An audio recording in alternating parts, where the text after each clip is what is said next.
বাংলাদেশের আলেম সমাজের উস্তাদ, লক্ষ লক্ষ আলেমের উস্তাদ শাইখুল হাদিস ইবনে শাইখুল হাদিস আল্লামা মামুনুল হককে যখন জেলে ধরে নিয়ে যায়, কারাগারে নিয়ে যায়, আপনারা এখনো ইতিহাস খুঁজলে পাইবেন একজন বিদগ্ধ আলেম, যুগ শ্রেষ্ঠ একজন আলেমকে ধরে নিয়ে যায়, আর কিছু আলেম তারা বসে বসে মিষ্টি খায়। কথা বলেন ঠিক কিনা?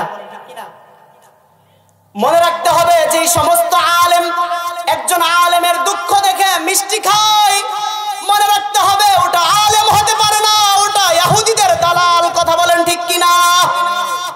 বিসমিল্লাহির রহমানির রহিম।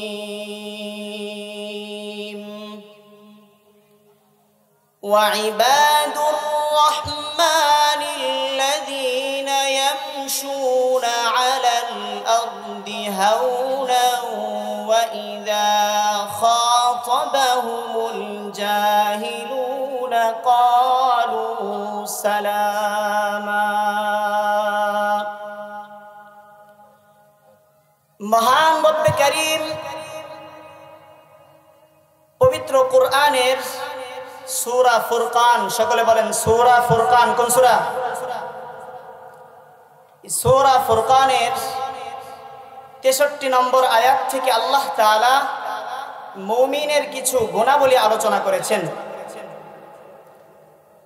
আমরা এই মুমিনের গুণাবলী সম্পর্কেই আজকে আলোচনা করব ইনশাআল্লাহ।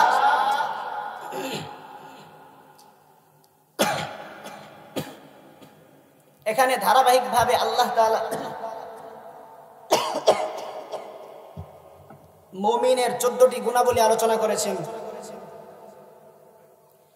প্রথম নম্বরে আল্লাহ তাআলা বলতেছেন ওয়া ইবাদুর রহমান,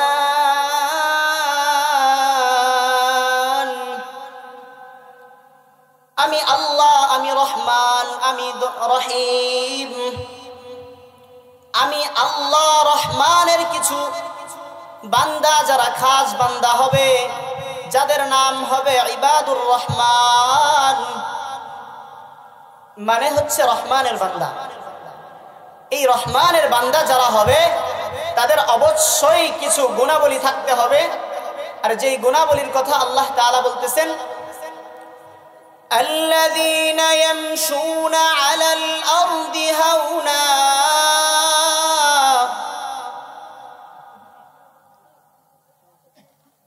এক নম্বরে আল্লাহ তাআলা বলেন আমার মুমিন বান্দা হবে ওই সকল মানুষ, আমার মুমিন বান্দা হবে ওই সকল লোক ইয়ামশুনা আলাল আরদি হাওনা, আমার মুমিন বান্দাগণ যখন জমিনের উপর দিয়ে চলবে, জমিনের উপর দিয়ে হাঁটবে,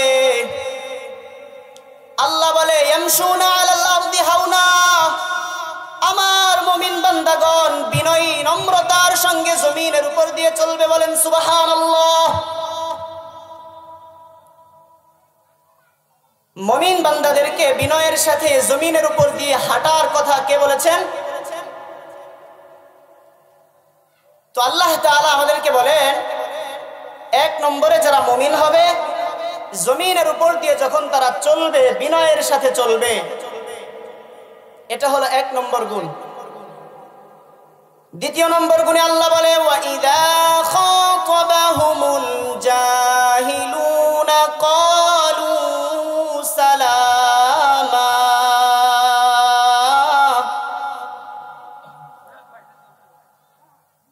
এই মুমিন বান্দা যারা হবে এখানে দুইটা ব্যাখ্যা হতে পারে। ওয়া ইযা খাতাবাহুমুল জাহিলুনা ক্বালু সালামা, একটা কথা হতে পারে যখন জাহেল ব্যক্তিরা মুমিনদের সঙ্গে কথা বলবে তখন মুমিনরা ওই জাহেলদের জন্য রহমতের দোয়া করবে, শান্তির দোয়া করবে। বলেন সুবহানাল্লাহ।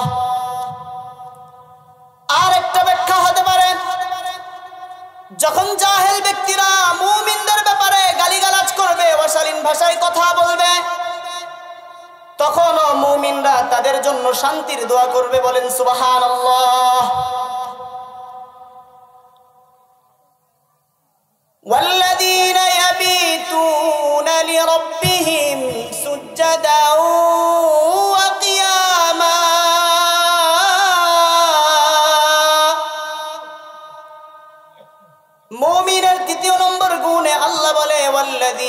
ইয়াবিতুনা লিরাব্বিহিম সুজদাও ওয়া কিয়ামা।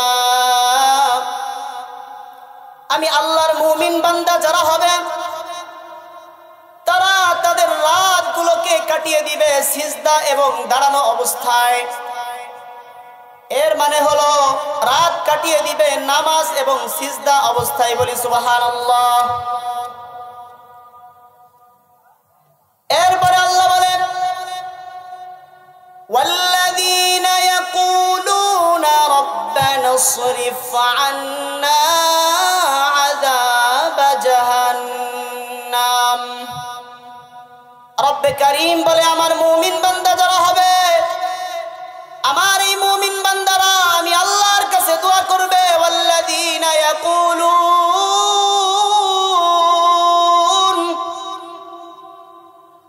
রাব্বানা ইসরিফ আন্না আযাব জাহান্নাম।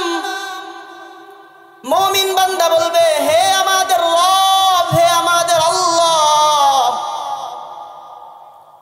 আপনি আমাদের থেকে জাহান্নামের আযাবকে সরাইয়া দিন, আপনি আমাদেরকে জাহান্নামের আযাব থেকে মুক্তি দান করেন। বলেন সুবহানাল্লাহ। আল্লাহ শিখিয়ে দিচ্ছেন যারা আমার মুমিন বান্দা হবে এরা আমি আল্লাহর কাছে দোয়া করবে। ওয়াল্লাযীনা ইয়াকুলুনা রাব্বানা ইসরিফ আন্না আযাব জাহান্নাম।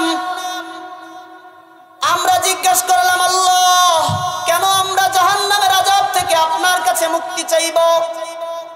আল্লাহ বলে ইন্না আযাবাহা কানা গরামা।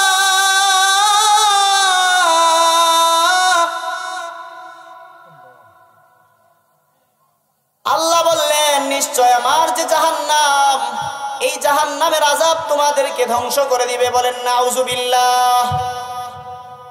আর একটু জোরে সরে চিৎকার মেলে জীবিত মানুষের মতো বলেন নাউযুবিল্লাহ। এই জাহান্নামের আযাব আমাদেরকে ধ্বংস করে দিবে, গ্রাস করে দিবে। এই জন্য আল্লাহ নিজে আমাদেরকে শিখিয়েছেন তোমরা আমি আল্লাহর এই আযাবের ভয়ে আল্লাহর কাছে আমি আল্লাহর কাছে মাপ চাও। এরপরে আমরা বললাম, আল্লাহ আপনার জাহান্নাম কেমন হবে? আল্লাহ বলে ইন্নাহা সাআত মুস্তাকাররাও ওয়া মুকামা। এই জাহান্নামে যারা যাবে, এই জাহান্নামটা আবাস স্থল এবং বিশ্রামাগার হিসাবে খুবই নিকৃষ্ট হবে। বলেন নাউযুবিল্লাহ। আল্লাহ বলে ইউসাব্বু মিন ফাওকি রুউসিহিমুল হামীম।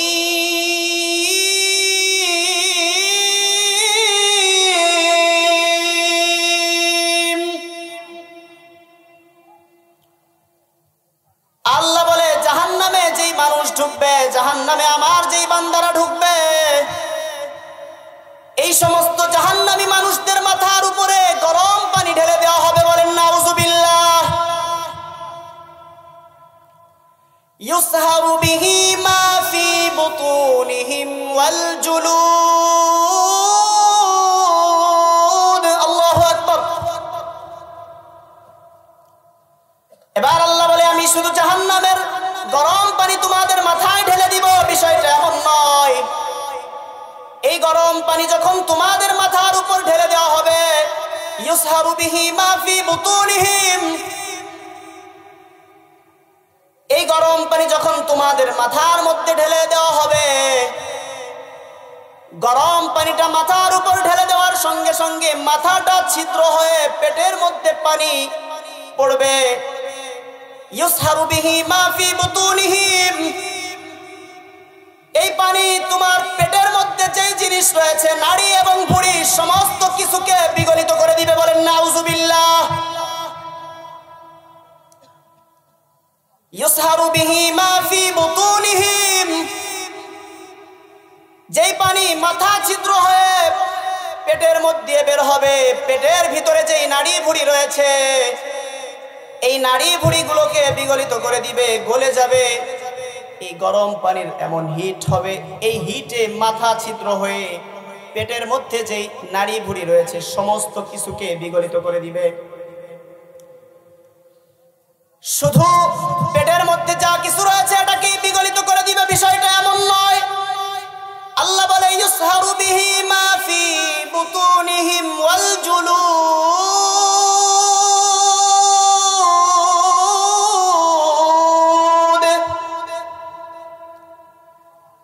এই মাথার মধ্য দিয়ে যেই পানি পেটের মধ্যে যাবে ওটা তো পেটের অবস্থা হয়ে যাবে, আর যেই পানি শরীরের এদিকে সেদিকে বেয়ে বেয়ে পড়বে এটা শরীরের যেই চামড়া আছে এই চামড়াকে বিগলিত করে দিবে। বলেন নাউজুবিল্লাহ। দেখছেন জাহান্নাম কত ভয়াবহ। ওয়ালাহুম মাকামিউ মিন হাদিদ।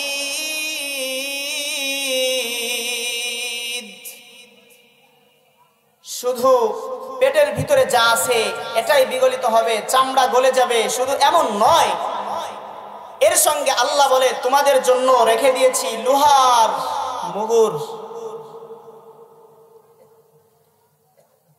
কুল্লামা আরাদু আন ইয়াখরুজু মিনহা মিন গাম্মিন উঈদু ফিহা। আল্লাহ বলে জাহান্নামী মানুষগুলা এই জাহান্নামের আযাবে এবং চিন্তায় তারা জাহান্নাম থেকে বের হতে চাইবে। উঈদু ফিহা, তাদেরকে এই জাহান্নামের মধ্যে আবার ফিরিয়ে দেওয়া হবে। বলেন নাউজুবিল্লাহ। এবার আমরা আল্লাহর কাছে জিজ্ঞাসা করলাম, আল্লাহ কেন আমরা জাহান্নামের আযাব থেকে আপনার কাছে মুক্তি চাইব? আল্লাহ বললেন আমার আযাব তোমাদেরকে ধ্বংস করে দিবে, বিনাশ করে দিবে, এই কারণে তোমরা জাহান্নামের আযাব থেকে আমি আল্লাহর কাছে মুক্তি চাইবা। এবং এই জাহান্নাম তোমাদের জন্য নিকৃষ্টতম একটি জায়গায় পরিণত হয়ে যাবে। এরপরে আল্লাহ তাআলা মুমিনের ৪র্থ নম্বর গুণে বলে ৬৬ নম্বর আয়াতে বলতেছে ওয়াল্লাযীনা ইয়াকুলুনা ওয়াল্লাযীনা ইযা আনফাকু। আল্লাহ বলে আমি আল্লাহ মানুষকে যেই ধন সম্পদ দিয়েছি এই ধন সম্পদ থেকে আমি আল্লাহর রাস্তায় খরচ করবে। বলেন সুবহানাল্লাহ। মুমিনের ৪র্থ নম্বর গুণ আল্লাহ তাআলা বর্ণনা করেন, আমি আল্লাহ যাদেরকে ধন সম্পদ দিয়েছি মুমিন ব্যক্তি আমার দেওয়া ধন সম্পদ থেকে আমি আল্লাহর রাস্তায় খরচ করবে। লাম ইউসরিফু, ৫ নম্বরে আল্লাহ বলে লাম ইউসরিফু, এই ধন সম্পদ খরচ করতে গিয়ে অপচয় করবে না। ৫ নম্বর গুণে আল্লাহ বলে ওয়ালাম ইয়াকাতুরু, এবং আমি আল্লাহর পথে খরচ করতে গিয়ে কার্পণ্যতা করবে না, কার্পণ্যতা অবলম্বন করবে না। যতটুকু সম্ভব মন খুলে আমি আল্লাহর রাস্তায় দান করবে। বলেন সুবহানাল্লাহ। কিন্তু আজকে বড় দুঃখের বিষয় হলো মুসলমানের কাছে যদি কোরআনের জন্য, কোরআনের প্রচারের জন্য, আল্লাহর দ্বীনের প্রচারের জন্য টাকা চাওয়া হয়, অর্থ চাওয়া হয়, আমার এই সমস্যা, আমার সেই সমস্যা, এটা হয়েছে, এটা হয়েছে, এই বাহানা সেই বাহানা দিয়ে এরা এই মাহফিলে দিতে চায় না। কিন্তু আজকে যদি মুসলমানের কাছে বলা হয় অমুক জায়গায় মুমতাজ আসবে, মুমতাজ শাইখুল হাদিস মুমতাজ, এই শাইখুল হাদিস মুমতাজ সাহেব আসবে আপনাদের সামনে গান গাইবে, তাহলে দেখা যায় এমনও মানুষ পাওয়া যায় হাজার হাজার টাকা দিতে প্রস্তুত। এই টাকা দিতে প্রস্তুত শুধু তাই নয়, এরা সামনের চেয়ারটা পাওয়ার জন্য যত টাকা চাই তত টাকাই দিতে প্রস্তুত। কথা বলেন ঠিক কিনা? আর এইখানে যদি আজকে কোরআনের আলোচনা না হয়ে একজন গায়ক, একজন শিল্পীকে এনে গান গেতে দেওয়া হতো, তাহলে দেখতেন মানুষের কি ঢল পড়ে যেত, চতুর্দিক দিয়ে মানুষ হাও করে তাকিয়ে থাকতো। যত সময় পর্যন্ত মানুষ গান বাজনা শুনতো প্রত্যেকটা সেকেন্ডে সেকেন্ডে ওই বান্দার আমলনামায় গুনাহ হতে থাকতো। বলেন নাউজুবিল্লাহ। কিন্তু এখানে কোরআনের আলোচনা চলতেছে, যত সময় পর্যন্ত মুসলমান এখানে থাকবে, কোরআনের আলোচনা শুনবে, প্রত্যেকটা মুহূর্তে মুহূর্তে সব আমাদের আমলনামায় যিনি দিবেন তিনি কে? চিৎকার মেরে বলেন তিনি কে? আল্লাহর নবী বলেন মাজলিসু ফিকহিন খায়রুম মিন ইবাদাতি 60 সানা। ইলমে দ্বীনের একটি মজলিস 60 বছর নফল ইবাদত করা থেকে উত্তম। বলেন সুবহানাল্লাহ। 60 বছর নফল ইবাদত, এখানে যাদের 60 বছর বয়স হয়েছে, অনেকেই এমন আছে নামাজ পড়া শুরু করেছে 10 বছর, 15 বছর, 50 বছর, 60 বছরের উপরে যাদের বয়স হয়েছে। আর আল্লাহর নবী বলে মজলিস, দ্বীনের মজলিস, কোরআনের মজলিসে বসলে আল্লাহ তাআলার ফেরেশতারা ওই ব্যক্তির আমল নামায় 60 বছর নফল ইবাদতের সওয়াব লিখে দেয়। বলেন সুবহানাল্লাহ। এবার আল্লাহ বলেন ওয়ালাম ইয়াকতুরু ওয়া কানা বাইনা যালিকা কওয়ামা। আমি আল্লাহর নির্বাচিত বান্দা যারা হবে, মুমিন বান্দা যারা হবে, এরা ধন সম্পদ ব্যয় করার সময় অপচয় করবে না, মধ্যম পন্থা অবলম্বন করবে, কার্পণ্যতাও করবে না, অপচয় করবে না, মধ্যম পন্থা অবলম্বন করবে। কিন্তু আজকে আমাদের সমাজে দেখা যায় ভালো কাজের দিকে মানুষকে পাওয়াই যায় না। ভালো কাজের দিকে যখন ডাকা হয়, মুয়াজ্জিন যখন মুসলমানদেরকে ডাকতে থাকে আল্লাহু আকবার, আল্লাহু আকবার, মুসলমানের সন্তানকে দেখা যায় মসজিদের পাশ দিয়ে এদিক দিয়ে হেঁটে এদিকে চলে যায়, অথচ মুয়াজ্জিন আযান দিল মসজিদে আসো, এই মুসলমানের সন্তানের মসজিদে আসার মতো তৌফিক হলো না। এই কারণেই আজকে মুসলমানরা সারা দুনিয়ায় মার খায়, এই কারণেই আজকে মুসলমানরা সারা দুনিয়ায় বেইজ্জিত, এই কারণেই আজকে মুসলমানরা সারা দুনিয়ায় লাঞ্ছিত আর অপমানিত, অপদস্থ হচ্ছে। কোন কোন দেশে দেখা যায় অমুক দেশে মুসলমানদেরকে পিটাইয়া শেষ করে দিচ্ছে, অমুক দেশ থেকে মুসলমানদেরকে বিতাড়িত করছে, অমুক দেশ থেকে মুসলমানদের নাগরিকত্ব বাদ করে দিচ্ছে। এই যে এই বছরে গত কয়েক মাস আগ থেকে শুরু হয়েছে, মুসলমানদের প্রথম কিবলা বাইতুল মুকাদ্দাস, এই ইহুদি জাতি, এই সন্ত্রাসী জাতি, জারদ জাতি আজও পর্যন্ত বিশ্বের অনেক রাষ্ট্রে তাদেরকে স্বীকৃতি দিতে পারে নাই। কিন্তু এই জারদ জাতি মুসলমানদের উপর যে অত্যাচার আর নির্যাতন করতেছে, আর আমরা মুসলমান, এখনো বাঙালি মুসলমান ঘরে বসে বসে তাসবিহ টিপতেছি। ও মুসলমান, একটা কথা বলে যাই, কান খুলে শুনে রাখো। গত কয়েক বছর আগে মায়ানমারের মুসলমানদেরকে পিটাইয়া পিটাইয়া বাংলার জমিনে পাঠিয়েছে। এখন চলতেছে ফিলিস্তিন, বাইতুল মুকাদ্দাস, মুসলমানদের প্রথম কিবলা দখলে নেওয়ার জন্য চেষ্টা চলতেছে। মুসলমান অপেক্ষা করো, এদিকে ভারতে বছরের পর বছর, যুগের পর যুগ ধরে মুসলমানদের উপর অত্যাচার আর নির্যাতন চলতেছে। এদিকে আফগানিস্তান যুগের পর যুগ ধরে যুদ্ধ করেছে, শত শত সৈনিক তাদের মারা গিয়েছে। এখন আল্লাহ তাআলা তাদেরকে বিজয় দান করেছেন। মুসলমান অপেক্ষা করো, বাংলাদেশ যদি এইভাবে চলতে থাকে, বেশি থেকে বেশি 10 বছরের আগে এই কোরআনের মাহফিল শোনার ভাগ্য আপনাদের কপালে হবে না। কথা বলেন ঠিক কিনা? যেভাবে মুসলমানদের উপর অত্যাচার আর নির্যাতন চলতেছে, এই অত্যাচার আর নির্যাতন সম্পর্কে 1400 বছর আগে আল্লাহর নবী সাল্লাল্লাহু আলাইহি ওয়াসাল্লাম বলে গিয়েছেন, আল কুফরু মিল্লাতুন ওয়াহিদা, সমস্ত কুফরি শক্তি হলো একটা শরীরের ন্যায়। আজকে দেখেন বাংলার মুসলমান, সারা বিশ্বে মুসলমান নির্যাতিত, নিষ্পেষিত, মুসলমান লাঞ্ছিত, অপদস্থ, অপমানিত হচ্ছে।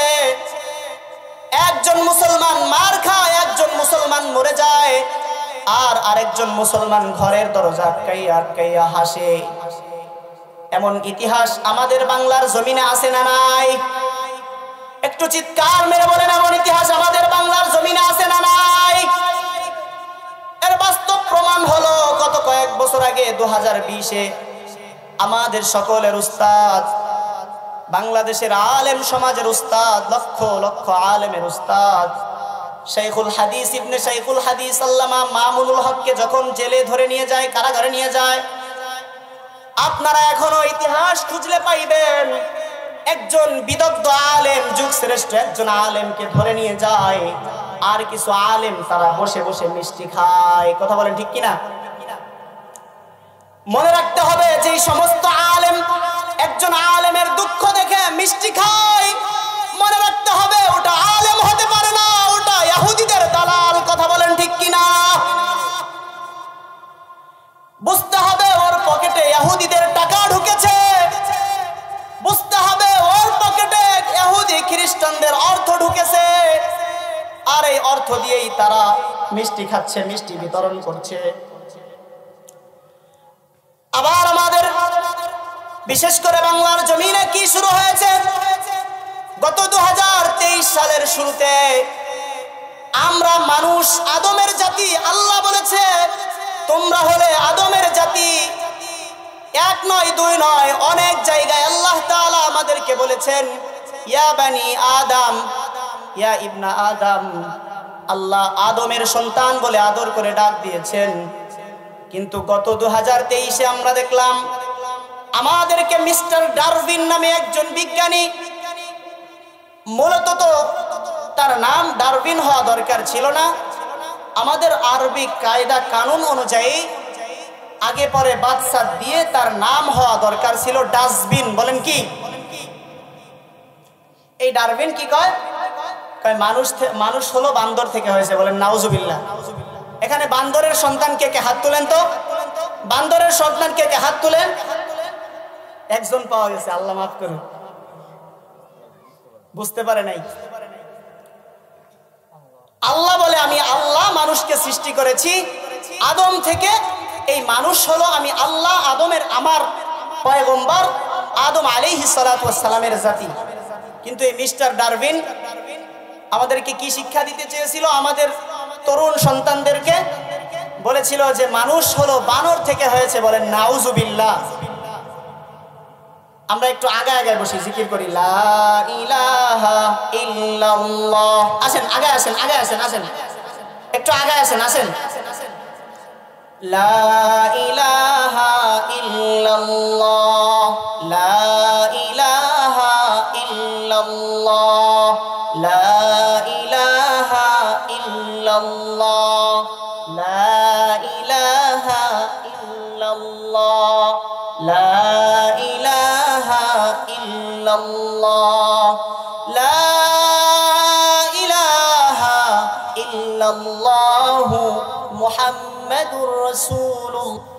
এটা গেল 2023-এর কথা। এবছর আবার 2024-এর শুরু দিয়ে আমরা কি পাইলাম? আমরা 2024-এর শুরু দিয়ে পাইলাম যে আমাদের শিক্ষা ব্যবস্থার মধ্যে গত বছর তো বানর থেকে বানিয়েছিল, এই বছরে যেই কাজটা করেছে, যাদের শুধু মেয়ে আছে তাদের জন্য একটা প্লাস পয়েন্ট, আর যাদের শুধু ছেলে আছে তাদের জন্য একটা প্লাস পয়েন্ট। বলেন নাউজুবিল্লাহ। আমরা কি পাইলাম? পাইলাম যে আমাদের শিক্ষা ব্যবস্থার মধ্যে তারা শরীফ শরীফা নামক একটা গল্প বইয়ের মধ্যে দিয়েছে, পাঠ্য তালিকার মধ্যে দিয়েছে। এর মানে হচ্ছে কোন সন্তান 20 বছর, 15 বছর, 18 বছরের একটা সন্তান যদি ইচ্ছা করে যে আমি একজন ছেলে কিন্তু আমার ভিতরে লুকিয়ে আছে একজন মেয়ের স্বপ্ন। বলেন নাউজুবিল্লাহ। আল্লাহ নিজে বলতেছে আর রিজালু কাওয়ামুনা আলান নিসা, আমি আল্লাহ পুরুষদেরকে মহিলাদের উপর শক্তিশালী বানিয়েছি। বলেন সুবহানাল্লাহ। আর আমরা কি দেখলাম? আমাদেরকে 18 বছর, 17 বছর, 20 বছর পরে আমরা যারা পুরুষ ছেলে আমাদেরকে মেয়ে বানানোর জন্য চেষ্টা করতেছে। বলেন নাউজুবিল্লাহ। আর কোন মেয়ে যদি চিন্তা করে আমি একজন মেয়ে কিন্তু আমার ভিতরে লুকিয়ে আছে একজন ছেলের স্বপ্ন, এর মানে হলো কোন মেয়ে যদি চায় যে আমি ছেলে হব, তাকে ছেলেদের সাথে থাকতে দিতে হবে। কোন ছেলে যদি চায় যে আমি মেয়ে, তাকে মেয়েদের সাথে থাকতে দিতে হবে। বলেন নাউজুবিল্লাহ। এর মাধ্যমে কি হবে? এর মাধ্যমে আমাদের মধ্যে একটা নোংরা সমাজ, একটা অসভ্য সমাজ, একটা জারদ সমাজ দুনিয়ার জমিনে তৈরি হয়ে যাবে। বলেন নাউজুবিল্লাহ। আমরা দোয়া করি এই জিনিসটা যাদের মাথার মধ্যে ঢুকেছে আল্লাহ তাআলা তাদেরকে হেদায়েত দান করুন। যদি হিদায়াত কপালে না থাকে আল্লাহ তাআলা উত্তম ফয়সালা করুন। বলেন আমিন। এবার আল্লাহ আমাদেরকে শিক্ষা দিলেন সূরা ফুরকানের 65 নম্বর আয়াত 66 নম্বর আয়াতে আল্লাহ আমাদেরকে বলতেছেন যে তোমরা আমি আল্লাহর কঠিন জাহান্নামের আযাব থেকে মুক্তির দোয়া করো। কেন এই জাহান্নামের আযাব তোমাদেরকে ধ্বংস করে দিবে। ইন্নাহা সাআত মুস্তাকাররা ওয়া মুকামা والذين إذا أنفقوا لم يسرفوا ولم يقتروا وكان بين ذلك قواما। আল্লাহ বলে মুমিন হবে ওই সকল ব্যক্তি যারা ধন সম্পদ ব্যয় করবে, অপচয় করবে না, আবার যেখানে যা লাগবে তার থেকে কমও করবে না, মধ্যম পন্থা অবলম্বন করবে। মধ্যম পন্থা অবলম্বন করার কথা আল্লাহ তাআলা আমাদেরকে শিখিয়ে দিয়েছেন। এরপরে আল্লাহ বলেন ওয়াল্লাযীনা লা ইয়াদউনা মা'আল্লাহি ইলাহান আখারা ওয়া লা ইয়াকতুলুনান নাফসাল্লাতী হারামাল্লাহ।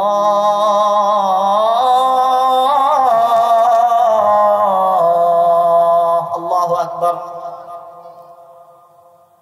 এরপরে আল্লাহ বলে ওয়াল্লাযীনা লা ইয়াদউনা মা'আল্লাহ,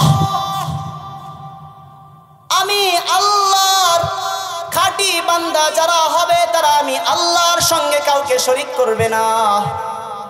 এই কথাটা কার? চিৎকার মেরে বলেন এই কথাটা কার? ওয়াল্লাযীনা লা ইয়াদউনা মা'আল্লাহ,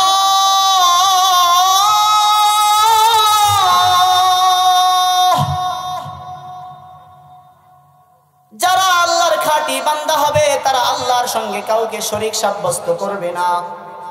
সূরা নিসার 48 নম্বর আয়াতে আল্লাহ বলে ইন্নাল্লাহা লা ইয়াগফিরু আন ইউশরাকা বিহি ওয়া ইয়াগফিরু মা দুনা যালিকা লিমান ইয়াশা।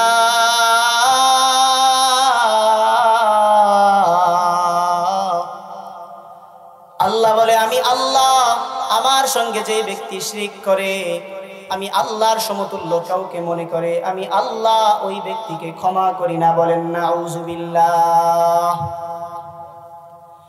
আল্লাহ বলে ওয়া ইয়াগফিরু মা দুনা যালিকা লিমান ইয়াশা।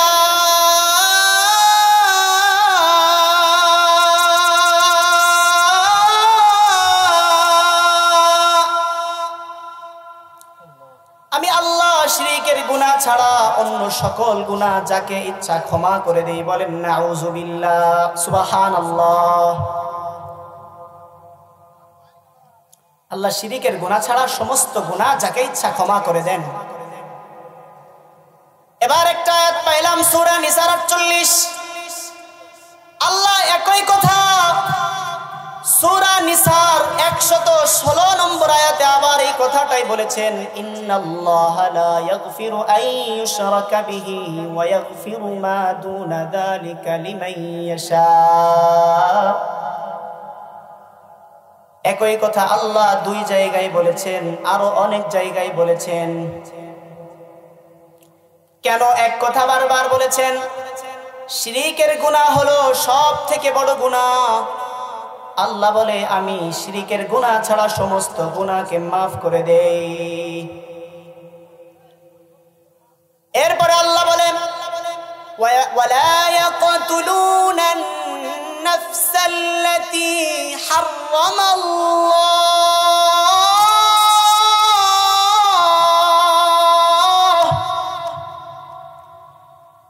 আমি আল্লাহর খাঁটি বান্দা মুমিন বান্দা হলো এই সকল লোক যাদেরকে আমি হত্যা করতে নিষেধ করেছি। অন্যায়ভাবে কাউকে তারা হত্যা করে না। ওয়ালা ইয়াকতুলুনান নাফসাল্লাতী হারামাল্লাহ। আমি আল্লাহ যাদেরকে হত্যা করতে নিষেধ করেছি অন্যায়ভাবে আমার মুমিন বান্দা কাউকে হত্যা করবে না। ওয়ালা ইয়াজনুন, এবং আমার মুমিন বান্দা হবে ওই সকল লোক যারা জিনার সঙ্গে জড়িত হবে না। বলেন নাউযুবিল্লাহ। সূরা বনী ইসরাঈল আল্লাহ বলেন ওয়ালা তাকরাবুজ জিনা ইন্নাহু কানা ফাহিশাহ ওয়া সাআ সাবিলা। জিনা করা তো দূরের কথা, আল্লাহ বলেছেন জিনার ধারে কাছেও যেও না, জিনার নিকটবর্তীও হয়ো না। এখন আমরা জিজ্ঞাসা করলাম, আল্লাহ এই যে গুণের কথা বললেন, আপনার সঙ্গে কাউকে শরীক করব না, কাউকে হত্যা করব না এবং জিনা করব না, আমরা জিজ্ঞাসা করলাম আল্লাহ যদি এই কাজগুলো আমরা করি তাহলে আমাদের উপায় কি হবে?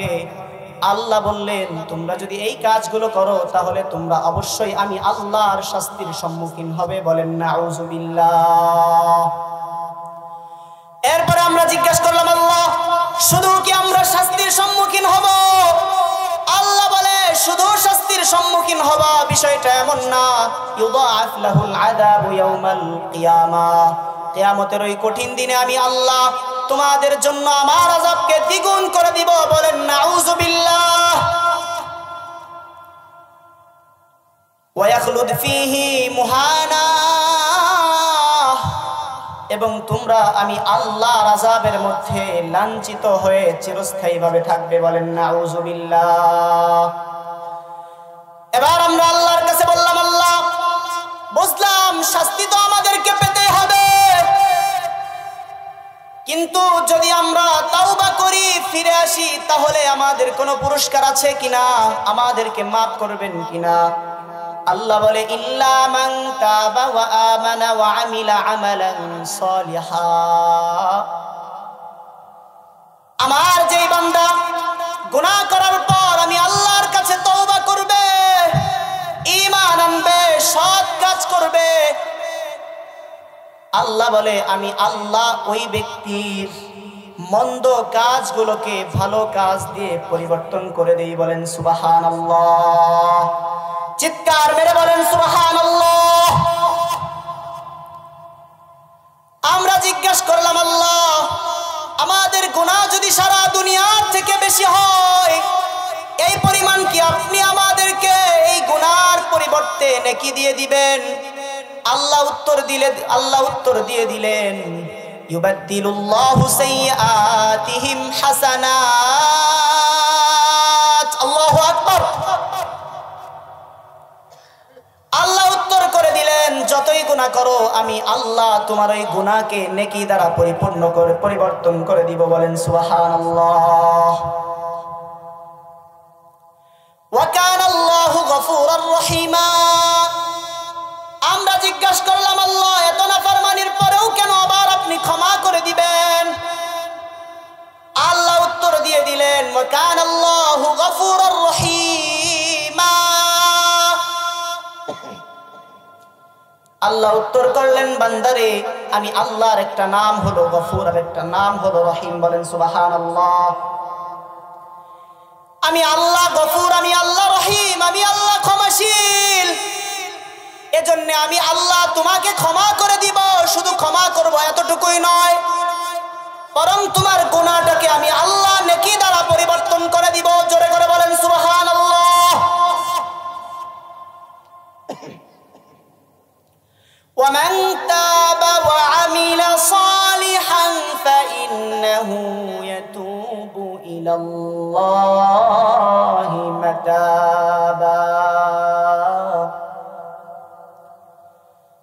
ওই ব্যক্তি যে আল্লাহর কাছে তওবা করবে সে আল্লাহ তাআলার কাছে পরিবর্তনের সুযোগ পেয়ে যাবে, আল্লাহ তাআলা তাকে স্থান দিয়ে দিবে। বলেন সুবহানাল্লাহ। এরপরে আল্লাহ বলে 10 নম্বর গুণে আল্লাহ বলে ওয়াল্লাযীনা লা ইয়াশহাদুনা আয-যূর।